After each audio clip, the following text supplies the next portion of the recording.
আসসালামু আলাইকুম। আপনাদের সবাইকে আবারও স্বাগতম। আজকের আলোচনায় আমরা দোয়ার প্রভাব এবং ফলাফল সম্পর্কে জানব। দোয়া কিভাবে আমাদের জীবনে পরিবর্তন আনতে পারে এবং আল্লাহ আমাদের দোয়া কিভাবে গ্রহণ করেন। দোয়ার তাৎক্ষণিক প্রভাব। একজন ব্যক্তি দোয়া করছেন এবং মনের শান্তি পাচ্ছেন। দোয়া আমাদের মানসিক শান্তি এবং স্থিতি দেয়। যখন আমরা আল্লাহর কাছে দোয়া করি, আমাদের হৃদয় হালকা হয় এবং আমরা অন্তরে এক ধরনের প্রশান্তি অনুভব করি। দোয়ার দীর্ঘমেয়াদী প্রভাব। একজন ব্যক্তি দীর্ঘমেয়াদে দোয়া করছেন এবং জীবনে উন্নতি পাচ্ছেন। দোয়ার প্রভাব দীর্ঘমেয়াদে আমাদের জীবনে পরিবর্তন আনতে পারে। নিয়মিত দোয়া আমাদের জীবনের বিভিন্ন ক্ষেত্রে উন্নতি এনে দিতে পারে। আল্লাহর কাছে দোয়া গ্রহণের নিদর্শন।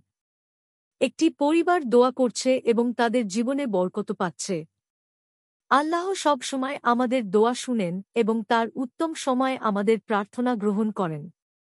হাদিসে বলা হয়েছে, যখন কোন বান্দা আল্লাহর কাছে দোয়া করে, আল্লাহ তাকে ৩টি উপায়ে উত্তর দেন, তাৎক্ষণিকভাবে, বিলম্বিতভাবে বা আরও উত্তম কিছু প্রদান করে।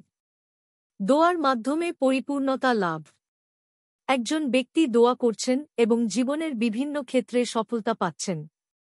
দোয়া আমাদের জীবনের পরিপূর্ণতা নিয়ে আসে। আমরা যখন আল্লাহর কাছে নির্দিষ্ট কোন কিছু চাই, তিনি আমাদের সেই প্রার্থনার মাধ্যমে আমাদের জীবনকে সমৃদ্ধ করেন। দোয়া এবং ইবাদতের সম্পর্ক। একজন ব্যক্তি দোয়া করছেন এবং পরে নামাজ আদায় করছেন। দোয়া এবং ইবাদত একে অপরের সাথে নিবিড়ভাবে সম্পর্কিত। নিয়মিত ইবাদত আমাদের দোয়ার গ্রহণযোগ্যতা বৃদ্ধি করে এবং আল্লাহর সন্তুষ্টি অর্জনে সহায়ক হয়। আশা করি আজকের এই আলোচনা আপনাদের উপকারে আসবে এবং আপনারা দোয়ার প্রভাব সম্পর্কে আরও জানতে পারবেন। আল্লাহ আমাদের সবাইকে সঠিক পথে পরিচালিত করুন এবং আমাদের দোয়া কবুল করুন। সবাইকে ধন্যবাদ। আল্লাহ হাফিজ।